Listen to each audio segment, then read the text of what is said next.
Bismillahirrahmanirrahim. Assalamualaikum warahmatullahi wabarakatuh.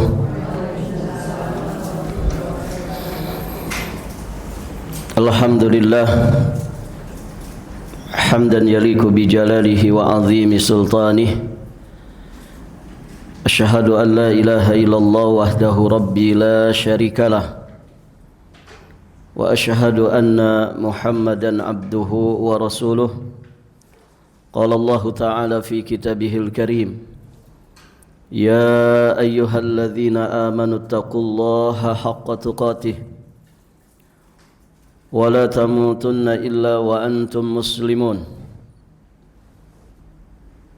أما بعد فإن أحسن الكلام كلام الله وخير الهدي هدي محمد صلى الله عليه وآله وسلم وشر الأمور محدثاتها فإن كل محدثة في الدين بدعة وكل بدعة ضلالة وكل ضلالة في النار أعاذني الله وإياكم من البدع والضلالات ومن النار. Para hadirin, akhwat wa ummahat fillah rahimani wa rahimakumullah. Alhamdulillah, kita bersyukur kepada Allah Subhanahu wa taala. Pada pagi hari ini insyaallah kita akan melanjutkan pembahasan tafsir surat Al-Mulk. Insyaallah taala kita akan membahas ayat ke-24 sampai ayat ke-26. Allah Subhanahu wa taala berfirman, ba'da a'udzu billahi samii'il 'aliim minasy syaithaanir rajiim. Qul huwallazi dzara'akum fil ardi wa ilaihi tuhsyarun. Wa yaqulun mata hadzal wa'du in kuntum shadiqin.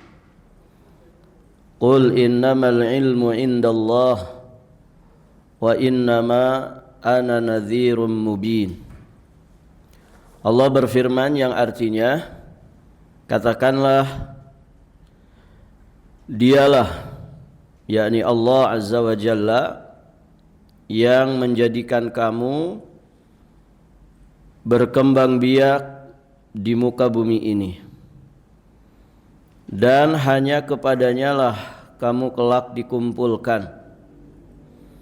Dan mereka berkata, mata hadzal wa'du in kuntum shadiqin.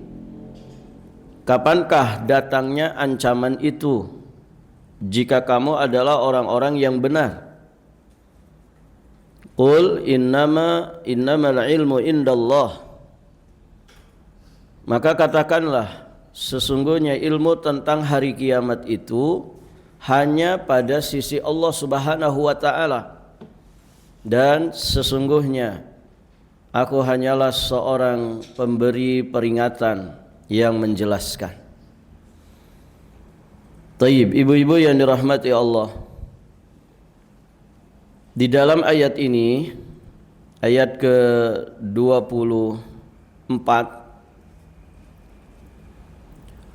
Allah Ta'ala kembali memerintahkan Nabi-Nya sallallahu alaihi wasallam untuk menyampaikan kepada orang-orang musyrik, kepada orang-orang kafir, bahwa sesungguhnya Allah lah yang menciptakan kalian, Allah lah yang mengembangbiakkan kalian, menempatkan dan menyebarkan kalian di berbagai penjuru bumi ini.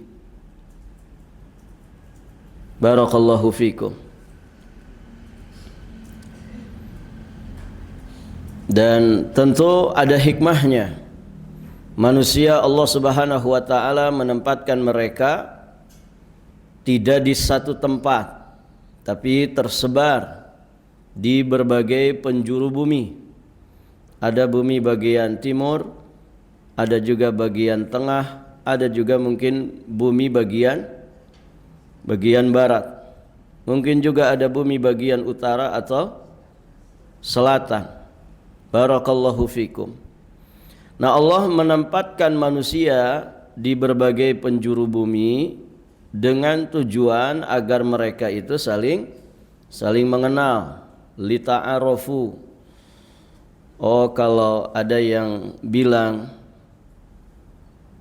agak kareba, berarti orang mana itu? Orang Bugis, ya. Kalau ada yang bilang how are you today, berarti orang mana tuh? Orang Inggris. Ya. Kalau ada yang bilang kaif halak, berarti ada orang Arab, ya. Kalau ada yang bilang kumaha kabarna, jadi berarti orang Sunda. Kalau ada yang bilang piye kabare, gitu ya, berarti orang Jawa. Kan begitu. Allah Subhanahu wa taala tempatkan di berbagai penjuru bumi supaya mereka saling mengenal. Oh, ini orang kota anu. Oh, ini orang sana. Oh, ini orang negara sana. Lita'arofu, supaya saling mengenal.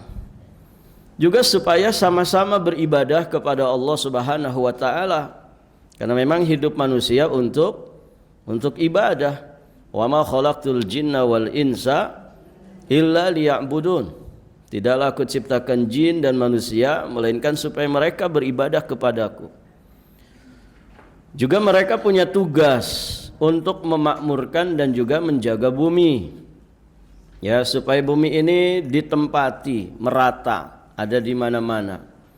Gitu ya. Jangan di Jawa semua. Nanti jadi Jawa sentris. Gitu ya. Barakallahu fikum. Taib, ibu-ibu yang dirahmati Allah. Kemudian juga supaya mereka memanfaatkan rezeki yang Allah Subhanahu wa taala sediakan bagi mereka. Supaya mereka juga bersyukur atas segala karunia-Nya. Nah, ibu-ibu yang dirahmati Allah, keberagaman bangsa, keberagaman warna kulit, bentuk penampilan, ini diciptakan supaya manusia itu satu dengan yang lain saling mengenal. Bukan saling memecah belah, bukan juga saling merendahkan, bukan juga untuk saling menjelek-jelekan, bukan untuk saling mencemooh. Allah sudah tegaskan itu. Ya, di antaranya di surat Al-Hujurat ayat yang ke-13. Allah Subhanahu wa taala berfirman, "Ya ayyuhan nas, inna khalaqnakum min dzakari wa untha wa ja'alnakum syu'uban wa qabaila lita'arafu. Inna akramakum indallahi atqakum. Innallaha alimun khabir." Wahai sekalian manusia, sesungguhnya kami menciptakan kalian dari seorang laki-laki dan perempuan. Allah menciptakan kita ini bermula dari Nabiullah Adam alaihissalam dan ibunda Hawa. Kemudian akhirnya menjadi laki-laki dan perempuan yang sangat banyak sekali. Sehingga jadilah mereka wa ja'alnakum syu'uban wa qabaila. Dan Allah lah yang menjadikan kamu berbangsa-bangsa juga berkabilah-kabilah, bersuku-suku. Untuk apa itu semua? Lita'arafu. Lita'arafu. Ya, supaya kalian itu saling mengenal. Inna akramakum indallahi atqakum.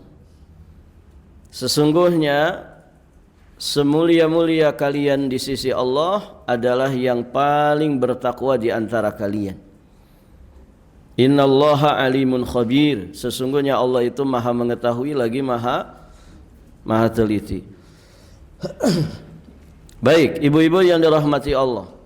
Nah, itulah hikmah diciptakannya manusia, dikembangbiakannya manusia, disebarkannya manusia di berbagai penjuru dunia, supaya mereka saling mengenal satu dengan yang lain, dan supaya mereka sama-sama ibadah kepada Allah, berlomba di dalam kebaikan, sehingga yang paling mulia di antara mereka bukan yang paling halus kulitnya, bukan yang paling bagus penampilannya, bukan yang paling cakep wajahnya, tapi yang paling mulia di antara mereka adalah yang paling bertakwa kepada Allah Subhanahu wa ta'ala. Tidak juga diukur dengan harta. Yang kaya berarti pasti mulia, yang miskin pasti dia tidak mulia. Enggak begitu. Miskin kaya sama saja. Yang membedakan mereka itu adalah nilai ketakwaannya. Siapa yang paling bertakwa di antara mereka, itu yang paling mulia di sisi Allah Subhanahu wa ta'ala. Walaupun manusia memandang orang miskin itu sering dengan pandangan sebelah mata, bahkan tidak dipandang sama sekali, tersisihkan. Jadi kalau dia bertakwa kepada Allah, justru dia lebih mulia di sisi Allah dengan nilai ketakwaannya. Jadi mulianya orang kaya bukan karena kekayaannya, tapi karena takwanya. Mulianya, rendahnya orang miskin juga bukan karena kemiskinannya, tapi karena durhakanya dia kepada Allah. Taib, ibu-ibu yang dirahmati Allah.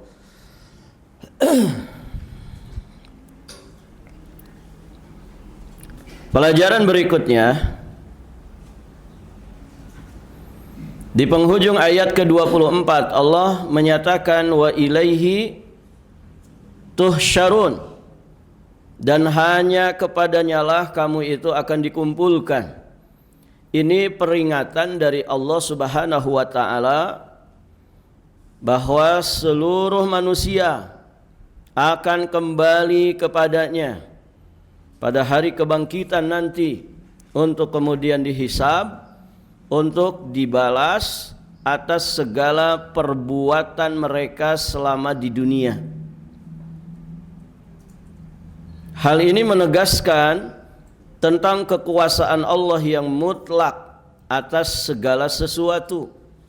Karena semua itu milik Allah, maka semua akan dikembalikan kepada Allah Subhanahu wa ta'ala.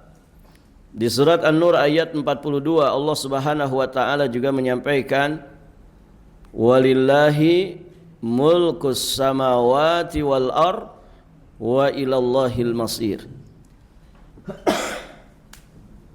Dan kepunyaan Allah lah kerajaan langit dan bumi, dan kepada Allah lah kembalinya semua makhluk. Semua akan kembali kepada Allah Subhanahu wa ta'ala, mempertanggungjawabkan segala sesuatunya. Kita manusia makhluk mukallaf bersama dengan bangsa jin, maka manusia dan jin akan mempertanggungjawabkan segala sesuatu tentang dirinya di hadapan Allah. Kalau dia amanah bertanggung jawab terhadap anugerah kehidupan, maka dia bisa selamat dan bahagia di surga.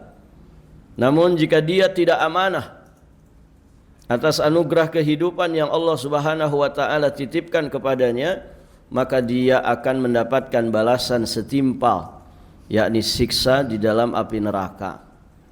Maka ibu-ibu, ini adalah pengingat bagi kita semua untuk menjalani hidup itu dengan kesadaran akan tanggung jawab. Ada di sini yang tidak punya tanggung jawab, Bu? Ada, Bu? Ada enggak yang tidak punya tanggung jawab? Saya hidup sendirian, Ustadz. Jomblo abadi, misalkan. Ya. Itu punya tanggung jawab enggak itu? Hah? Dia kan sendirian, Bu. Tanggung jawab ke siapa?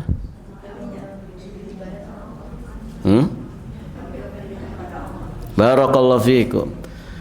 Orang hidup sendirian pun tetap memiliki tanggung jawab. Tanggung jawab tentang apa? Misal nih ada orang hidupnya sebatang kara, Tidak punya siapa-siapa, orang tua nggak ada, ya, pasangan nggak ada, anak keturunan tidak ada. Pokoknya sebatang kara hidupnya. Apakah kemudian dia lepas tanggung jawab? Tidak. Dia tetap bertanggung jawab. Apa tanggung jawabnya? Tanggung jawab atas dirinya sendiri, memimpin jiwa dan raganya, memimpin lahir dan batinnya untuk dia bawa supaya selamat dan bahagia di akhirat. Amanah itu. Maka masing-masing kita itu muhasabah. Ini tanggung jawab saya apa? Kewajiban saya ini apa? Yang kemudian menjadi hak orang lain. Nah, itu dimuhasabah. Supaya apa? Supaya selalu muncul yang namanya kesadaran. Karena kesadaran itu modal dasar. Kalau orang nggak nyadar-nyadar, ya hidupnya semeraut. Ya Ibu. Jadi orang yang sebatang kara juga begitu. Sama, bertanggung jawab. Apalagi kita itu punya tanggung jawab yang lain. Ya Ibu. Ibu-ibu suaminya masih ada? Nah, itu tanggung jawab kita bukan? Tanggung jawab, ada kewajiban istri kepada suami. Anak-anak ada, Bu? Ada. Ya. Tanggung jawab kita bukan? Tanggung jawab kita. Apalagi misalkan ibu punya tugas tertentu. Ya, saya koordinator pengajian Ustadz. Saya bendahara yayasan. Oh, berarti tanggung jawabnya tambah. Saya juga hidup bertetangga. Oh, ada tanggung jawab bertetangga. Barakallahu fikum. Orang itu bisa double tanggung jawabnya. Semakin banyak tanggung jawab, maka semakin banyak hisabnya. Ya tidak Ibu? Jadi masih mau jadi ibu negara? Berat itu tanggung jawabnya. Mimpin 280 juta jiwa manusia. Kalau diantara mereka ada yang kelaparan, tanggung jawab siapa tuh? Pemimpin. Tanggung jawab pemimpin. Tapi akan menjadi wasilah juga untuk mendapatkan limpahan pahala. Kalau ibu amanah bertanggung jawab atas semua tanggung jawab amanah yang dibebankan, kita berpeluang mendapatkan pahala yang terbesar. Makanya doanya pemimpin yang adil itu mustajab. Pemimpin yang mampu adil itu akan menjadi orang pertama mendapatkan naungan pada hari tidak ada naungan kecuali naungan Allah. Ya memang begitu. Semakin besar resiko, semakin besar tanggung jawab. Semakin besar tanggung jawab, peluang untuk mendapatkan pahala pun semakin besar. Semakin tinggi layar, semakin tinggi. Semakin tinggi layar, semakin tinggi. Semakin tinggi layar, semakin kencang anginnya. Kan begitu? Ya. Barakallahu fikum. Ibu bisnis modalnya cuma 200.000 dengan yang modal 2 miliar. Resikonya gede mana? Jelas resikonya gede yang modalnya 200 miliar ya. Dibanding dengan yang modalnya 200.000. Resiko kerugiannya lebih besar yang modalnya 200 miliar ya. Tapi resiko keuntungan peluang keuntungan jelas lebih besar yang modalnya 200 miliar daripada yang 200.000. Kalau 10%-nya saja udah beda jauh kan begitu.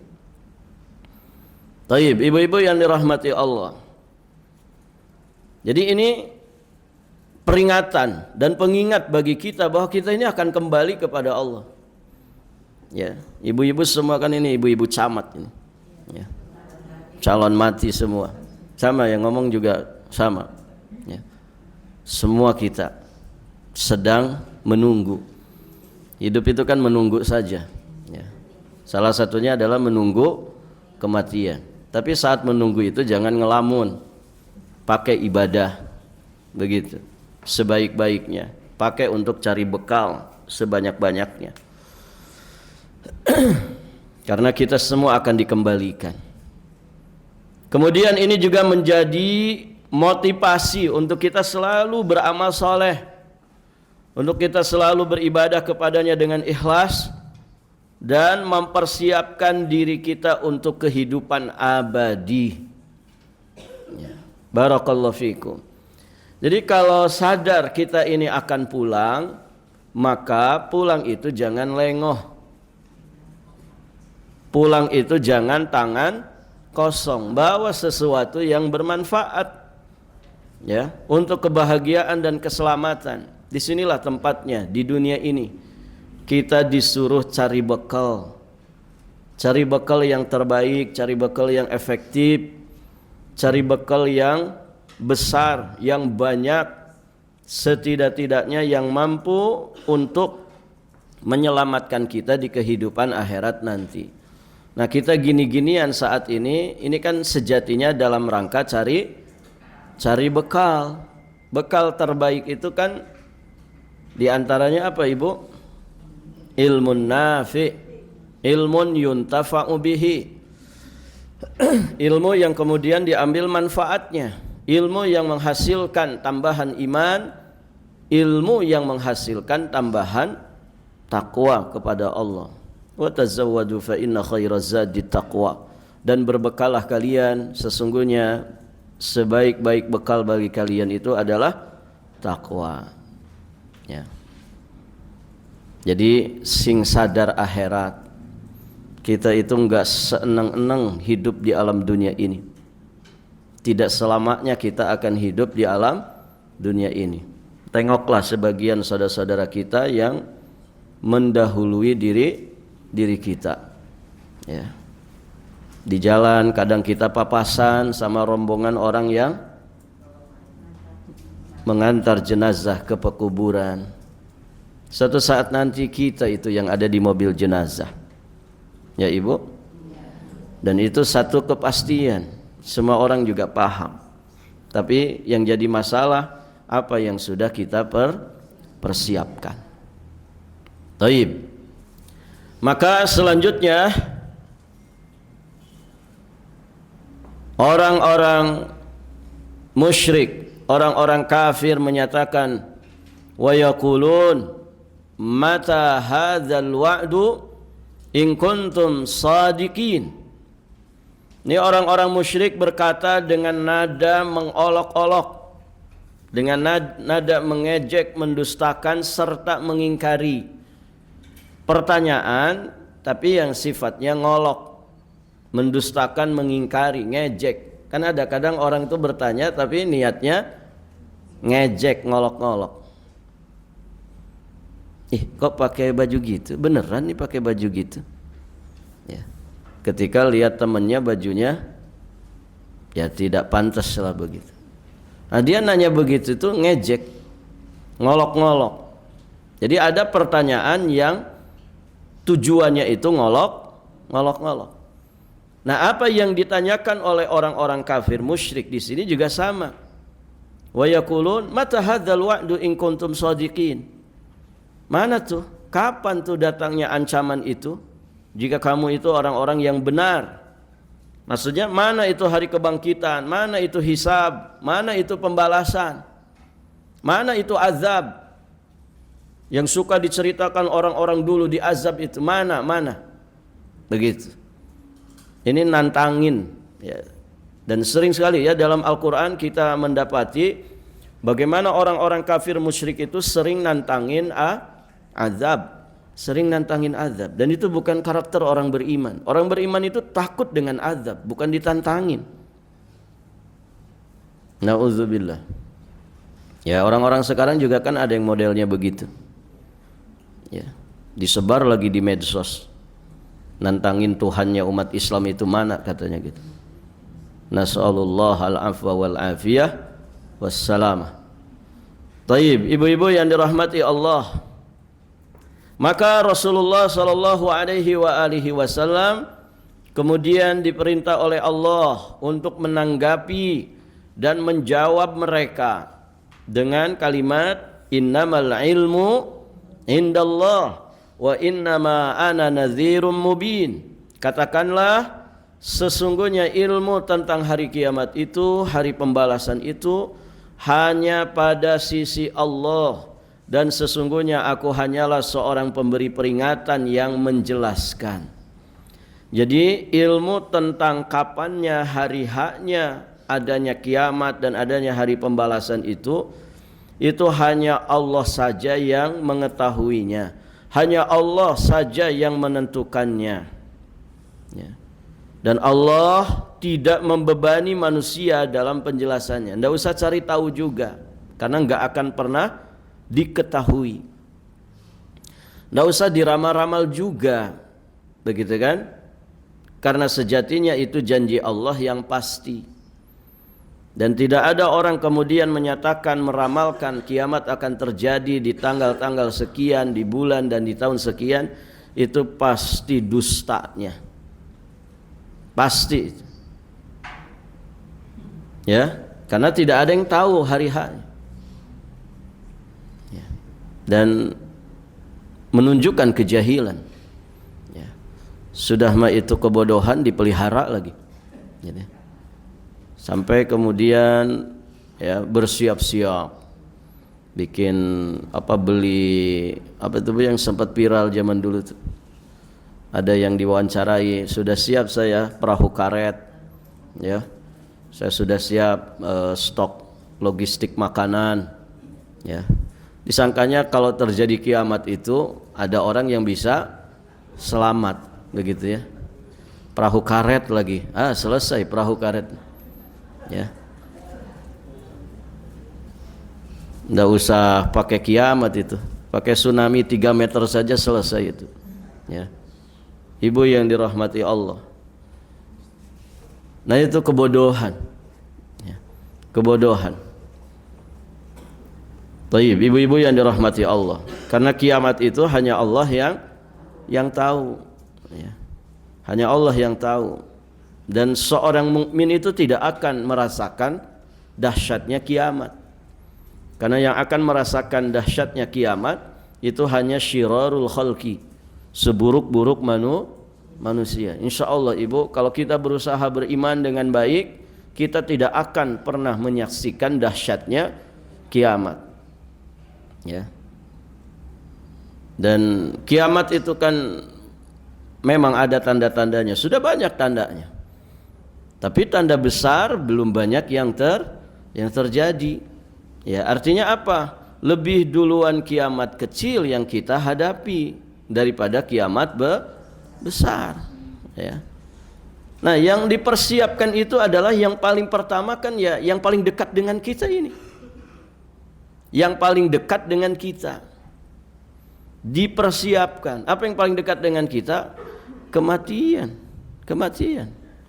Kematian sudah banyak tandanya pada kita, ya kan ibu? Gampang sakit sudah, gitu kan? Rambut sudah beruban, mata sudah kabur, gigi sudah pada permisi, gitu. Bukankah itu tanda-tanda, kan begitu, ya. Ini yang paling dekat dengan kita, ya. Kadang mohon maaf ya, ada orang tuh begitu, ayo membicarakan huru hara kiamat, tapi lupa dengan esensi yang sesungguhnya, gitu kan? Kadang mohon maaf ya, banyak hal-hal yang dicocok logikan, yang ternyata semuanya tidak pernah terbukti, ya. Dipaksakan, ya, dicocok-cocokkan, ya, padahal tidak cocok aslinya. Akhirnya ya manusia ketika salah di dalam memahami, salah juga di dalam mempraktekkan. Harusnya mereka persiapan ini untuk mati. Apa bekal yang harus kita persiapkan? Ya. Barakallahu fikum. Taib, ibu-ibu yang dirahmati Allah. Jadi itu yang diperintahkan Allah kepada Nabi Muhammad, bahwa ilmu tentang kapannya kiamat itu hanya Allah saja yang tahu. Manusia tidak ada yang tahu. Masuk Nabi Muhammad sebagai manusia yang paling mulia, Beliau juga tidak tahu. Di hadis Jibril ketika ditanya oleh malaikat Jibril, mata sa'ah, akhbirni anis sa'ah, coba kabarkan kepadaku, informasikan kepadaku kapan itu terjadinya kiamat. Apa jawaban Nabi Ibu?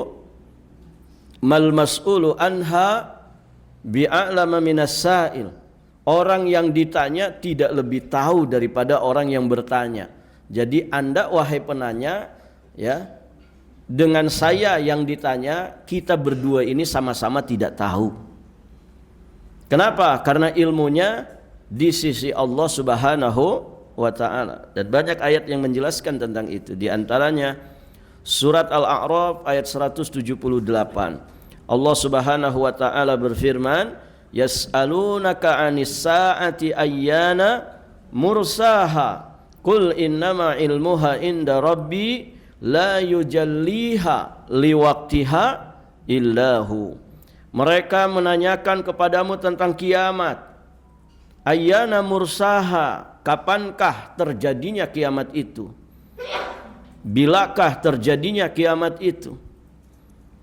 Maka qul, katakanlah, jawablah, tanggapi olehmu, innama ilmuha inda rabbi, sesungguhnya pengetahuan ilmu tentang kiamat itu adalah pada sisi Rabbku. La yujalliha liwaqtiha illahu, tidak seorang pun yang dapat menjelaskan waktu kedatangannya selain Dia. Enggak ada, manusia enggak ada yang tahu.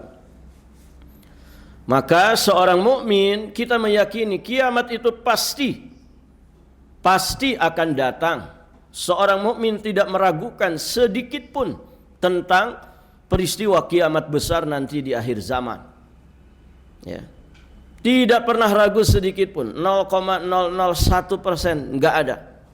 Semuanya yakin tanpa ragu sedikit pun bahwa kiamat itu pasti terjadi.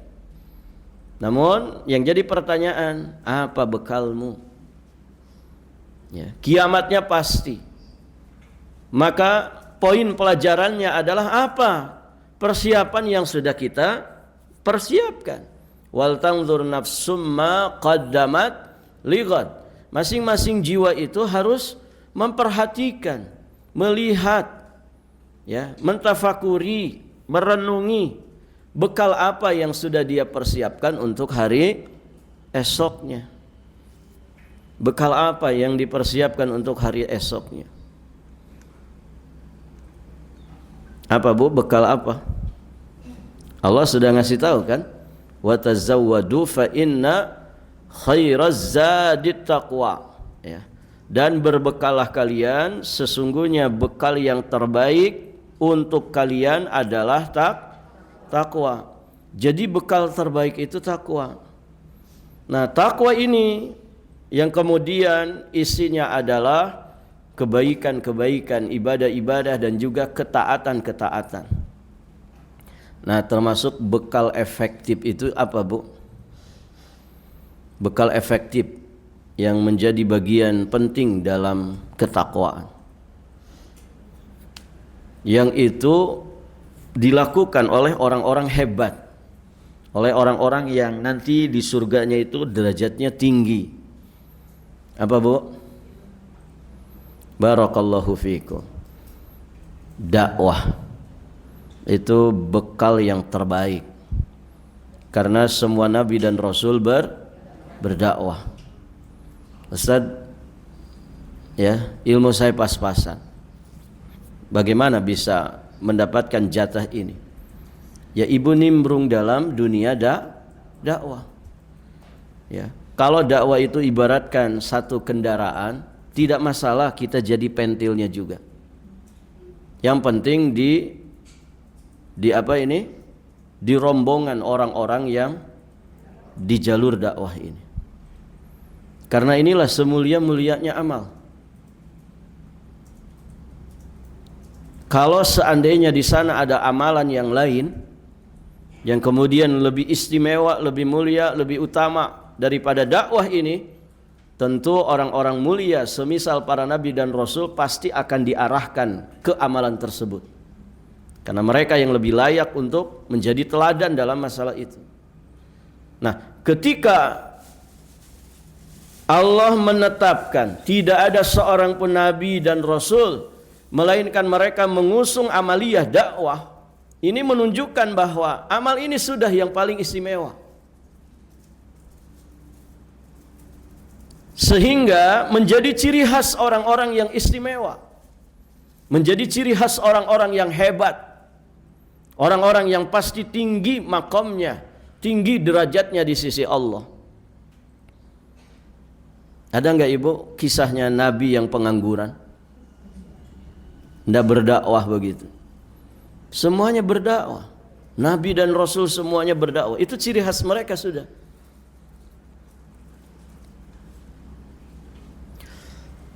Dengan latar belakang apapun mereka, gitu ya.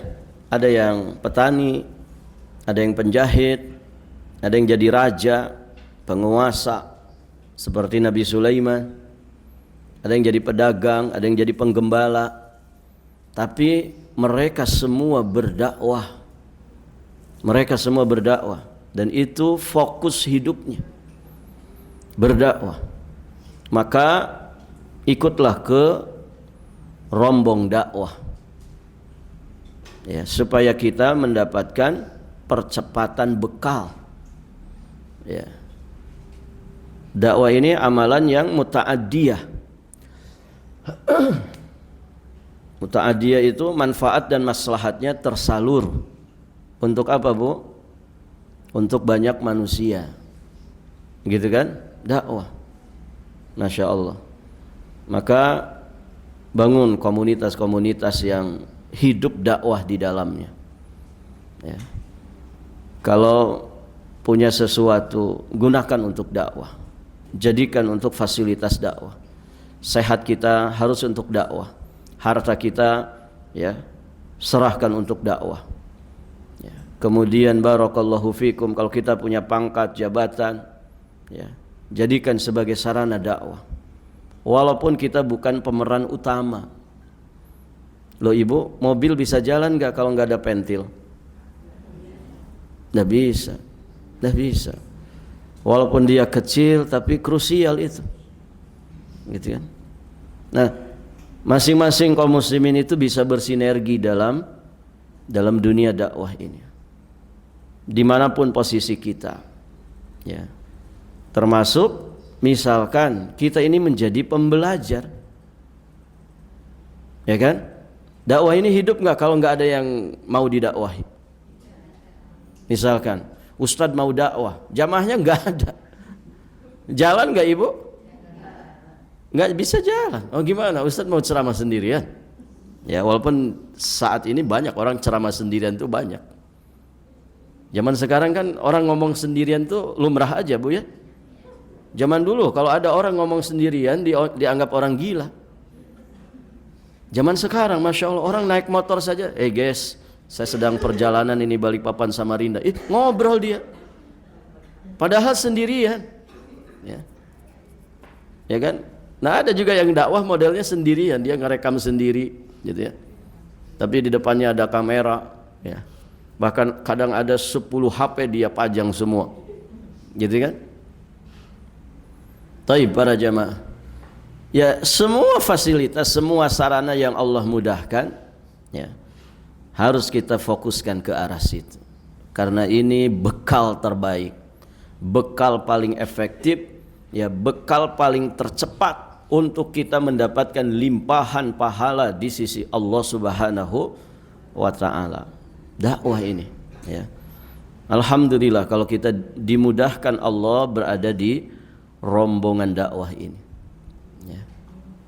Baik kita tadi ya perannya sebagai apapun, yang penting kita ada di rombongan orang-orang yang berdakwah.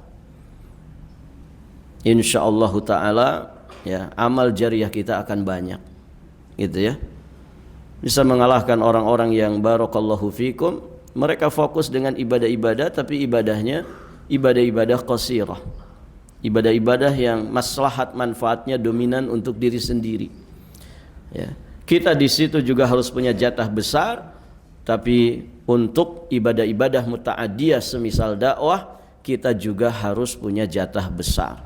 Ya. Ustadz, saya hanya bisa punya tenaga saja. Ayo, dengan tenaga. Kalau ada orang sedang bangun masjid, kalau ada orang sedang bangun pesantren, ikut nimbrung di situ. Dermakan tenaga kita untuk dakwah. Saya punya ide Ustadz, ilmu agama saya pas-pasan, tapi saya ini ahli tata ruang. Mau bikin pesantren, sok saya skemakan ini tata ruangnya. Berapa tanahnya? Di mana tanahnya? Saya akan buatkan ya arsitektur yang terbaik. Pohon yang ditanam di situ yang sesuai dengan tanahnya. Oh, begitu kan bagus, Ibu. Punya kemampuan begitu, akhirnya dia dermakan untuk santri, untuk pesantren, untuk dakwah. Ya. Saya Ustadz tukang sumur, saya ahli gali sumur. Saya yang bikinkan sumurnya. Begitu. Saya jago masak Ustadz, saya jadi tukang masaknya. Nah begitu. Apapun itu untuk dakwah. Saya tidak bisa apa-apa, tapi saya banyak duit Ustadz. Hartanya. Ya. Itu malah simpel banget Ibu. Ya.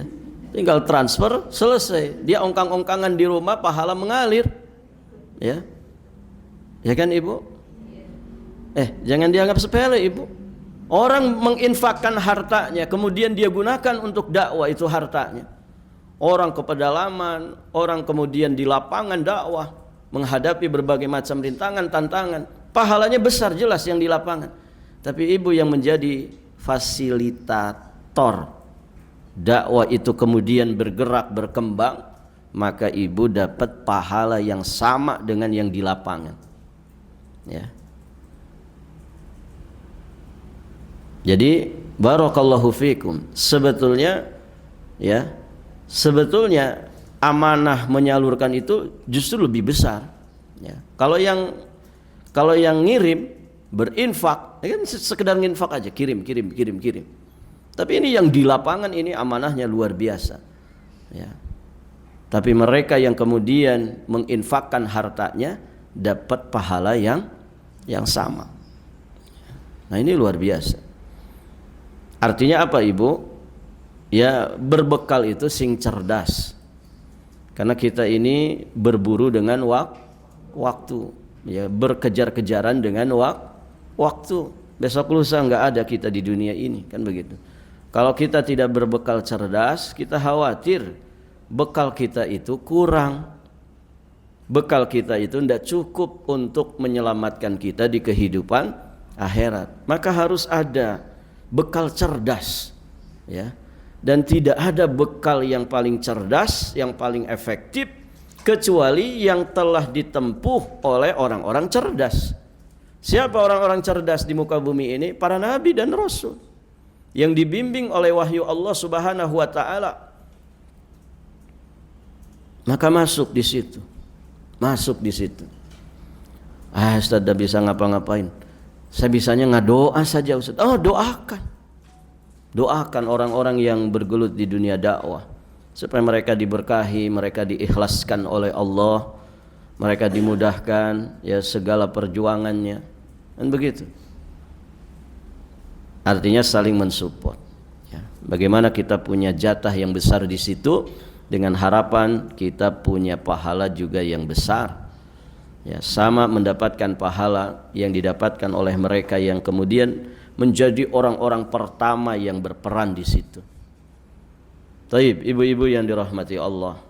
Maka Nabi sudah menegaskan tentang itu dalam beberapa hadis. Kita nukilkan satu di Sunan At-Tirmidzi, kata Nabi, al-kayyisu man dana nafsah. Orang yang cerdas itu adalah yang menekan nafsunya. Nafsu manusia kan menyeret kepada keburukan. Nafsu kita ini Ibu ya menyeret kita untuk selalu sadar dengan dunia, tapi tidak sadar dengan akhirat. Itu nafsu manusia. Nah, orang yang cerdas itu orang yang mampu menundukkan hawa nafsunya supaya tidak terlena dengan dunia dan dia punya kesadaran tinggi tentang akhiratnya. Masa hidup tuh mau gini-gini saja? Sing sadar akhirat. Besok loh kita mati. Jangan nunggu 2030 yang katanya akan banyak sekali krisis. Begitu kan? Barakallahu fikum. Ya, kita jalani saja hari-hari kita. Bisa jadi besok lusa kita mati, tidak nunggu 2030. Ya kan? Jalani hari-harimu supaya semakin lebih baik. Hari Jumat ini harus lebih baik daripada Kamis. Hari Sabtu besok harus lebih baik daripada Jumat. Hari Ahadnya harus lebih baik daripada hari Sabtu. Begitu hari-hari kita harusnya. Sehingga ketika kita konsisten seperti itu, saat nanti kemudian di satu hari, dan itu pasti, kita dijemput oleh malakatul maut, kita dalam performa terbaik. Kenapa? Karena konsepnya tadi, tidak ada satu hari kecuali hari itu lebih baik daripada sebelumnya. Nah begitu ibu-ibu yang dirahmati Allah. Jadi semakin tua itu harus semakin baik, ya. Jangan semakin tua malah semakin buruk. Semakin tua malah semakin tidak bijak, semakin tua malah semakin ya gak karu-karuan. Makin tua harus semakin lebih baik. Tundukkan hawa nafsu yang selalu menyeret kita untuk selalu sadar akhirat dan tidak sadar dengan, untuk selalu sadar terhadap dunia dan tidak sadar dengan akhirat. Tundukkan supaya terus sadar dengan akhirat. Jangan terlena dengan dunia. Kemudian kata Nabi, termasuk orang yang cerdas adalah wa amila lima ba'dal maut, dan orang yang beramal untuk kehidupan setelah kematian. Mau ngapain atuh ibu? Sudah, sing taat saja, sing rajin ibadah, mendekat terus ke Allah, ya. Jangan terlalu juga ngejar-ngejar dunia, ya. Secukupnya saja dunia itu, ya. Barakallahu fikum. Dan juga belum tentu dinikmati. Bukan tidak boleh kaya, ya. Tapi kalau kita mengejar sesuatu kemudian tidak kesampaian juga, dan rata-rata begitu. Semua di sini kan cita-citanya kaya kan Bu? Ya tidak? Dari dulu kan pengen jadi orang kaya, ya. Kebuktian enggak itu? Rata-rata enggak kebuktian. Ya gini-gini saja Ustadz. Ya sudah, mungkin model-model kita mah memang bagusnya begitu saja sudah. Kan enggak apa-apa kalau kita enggak kaya tapi kita dapat surga. Mau enggak ibu? Ibu enggak kaya-kaya banget gitu ya. Dan memang rata-rata begitu warga Konoha itu, ya. Enggak kaya-kaya banget. Yang kaya-kaya itu yang elit-elit di atas saja. Model-model kita mah ya begini-gini saja. Ya kan? Misalkan kita enggak kaya-kaya banget itu, tapi kita dapat surga, mau enggak? Mau. Ya. Mau, harusnya mau. Ya kan? Sama lah kayak ibu misalkan. Ibu, HP-nya harga berapa? Ini murah saja usah 2 juta.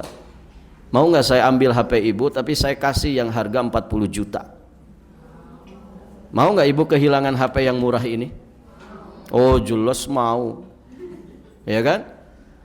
Nah sekarang gini, mau enggak kita tidak kaya-kaya banget di dunia, tapi cukup aja, tapi nanti dapat surga? Mau enggak ibu? Jelas dong mau. Gitu. Bodoh, kacida bodohnya kalau orang enggak mau. Ya ibu, yang penting kan dapat surga. Enggak peduli saya enggak kaya-kaya banget juga, yang penting dapat surga. Ini mah sudah miskin, di akhirat dapat neraka. Mana yang mending? Kaya dunia ujungnya neraka, atau miskin dunia ujungnya neraka?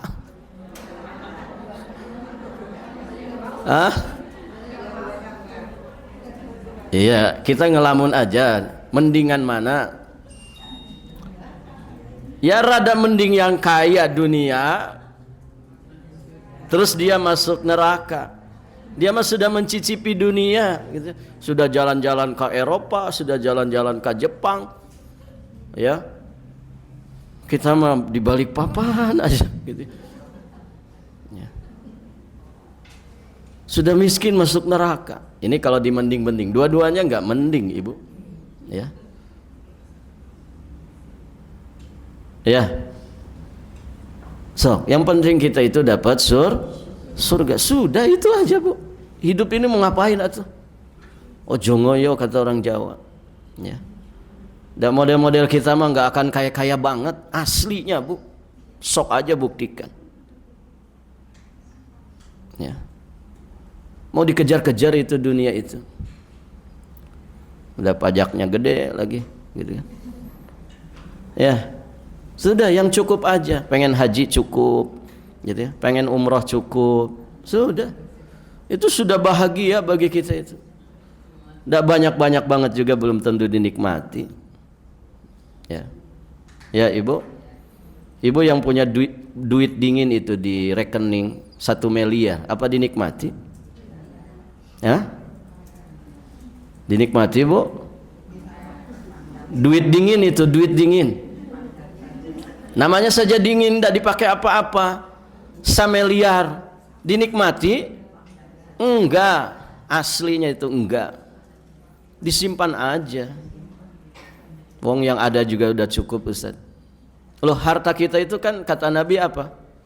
Yang dipakai jadi lusuh, yang dimakan habis jadi kotoran.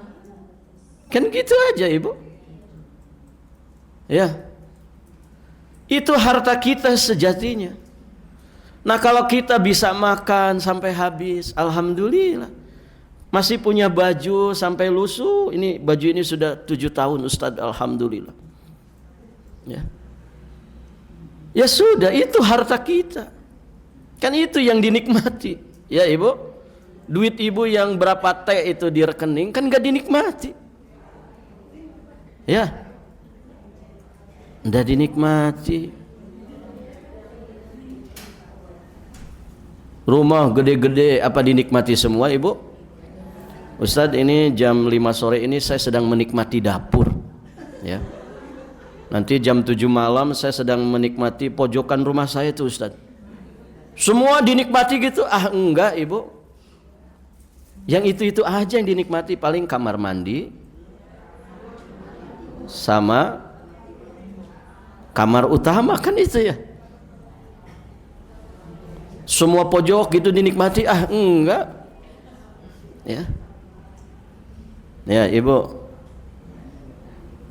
Coba sing cerdas, mikir dikit gitu ya. Kalau mau melakukan sesuatu yang haram-haram tuh mikir dikit.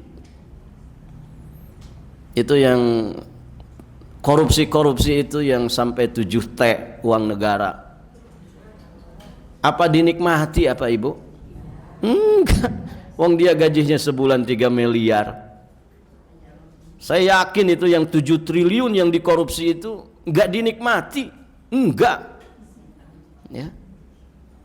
Untuk gengsi-gengsian saja, harta kekayaan saya 7 T. Hasil korupsi. Ya. Enggak dinikmati. Ya, Ibu. Ada orang punya rumah gedong sigrong, gak dinikmati. Punya kolam renang, malah pembantunya yang menikmati.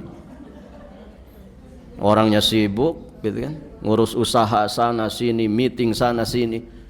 Ya, mohon maaf, kadang istrinya aja dianggurin. Ya,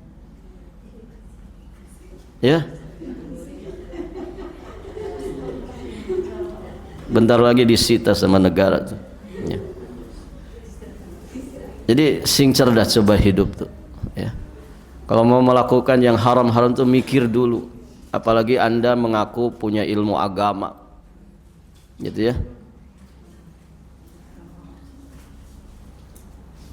Begitu ibu-ibu yang dirahmati Allah.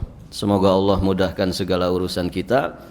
Semoga bekal kita bekal yang cukup untuk bisa selamat di akhirat nanti. Amin Allahumma ya rabbal alamin. Baik, Ibu, sampai di sini pelajaran kita. Insyaallah surat Al-Muluk ini sedikit lagi ya. 4 ayat lagi. Mungkin 2 pertemuan lagi. Mudah-mudahan bisa selesai. Baik, Ibu, sampai di sini ya.